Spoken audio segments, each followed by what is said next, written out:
that is what I heard you say, are some of the ideas you have moving forward and different strategies. But think about that. So you've got the ability to use that gamification to drive any strategy that the business wants to implement, right? We want to promote more people. We want to grow leaders on our team, even at one point getting, customer acquisition. So you've got the ability through those algorithms, through the rules engine, through those smart triggers to say, hey, you've only got to do this to promote to the next level. Once they get to the next level, now you mentor them, or you actually have their upline leader know about it and mentor them. That's a great idea.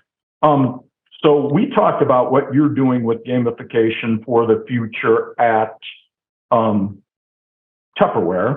Any thoughts on gamification as a whole outside of even direct selling?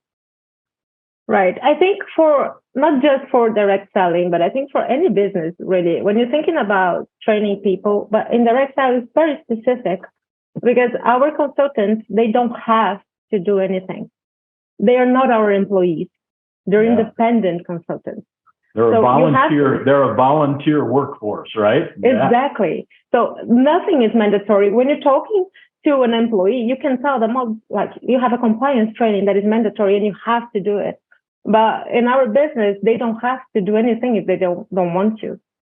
So I think that's why it's so specific to direct sales and how important gamification is for us because of that, because we need to make this interesting for them. And they have to see value and they have to want to do it, because no matter how much I tell them that it's going to be good for their business, if they know more about the product, if they have the best techniques, if they don't find it interesting, they will never go into one of our courses and watch 5 videos about it, for instance.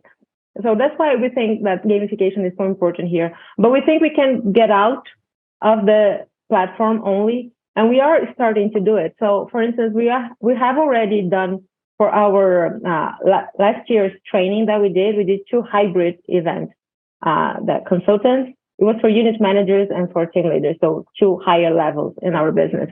And they were in person at their distributorships, and part of the training was provided by the distributors there in person. And another part of the training was provided by me and my team here in São Paulo from a studio, broadcasting through a link in Tupperware for them to watch part of the training. So we were mixing the platform with their in-person training at the same time. And to qualify to participate in this training, this event, they had to get some badges in Tupperware. So it was part of the qualification. Like, it is a training event, and we are talking about topics that we expect you to know what comes before that. So to make sure that you're ready to listen to what we're going to tell you here, you have to do so-and-so training and get this badge, and then you qualify. So it's part of the qualification, and we're mixing it. So I think that's one of the things that we can do, and that could be done for any business, really. When you think about that, when you come to an event, to a convention, whatever, you want people to be at a certain level of knowledge already.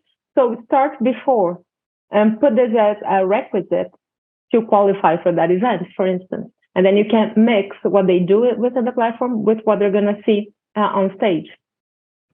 I really like that, because that's the other power of, this newer version, this gamification 2.0, with being able to do off-platform activities that even affect what rewards you get on platform, right? So you mix and match how that works.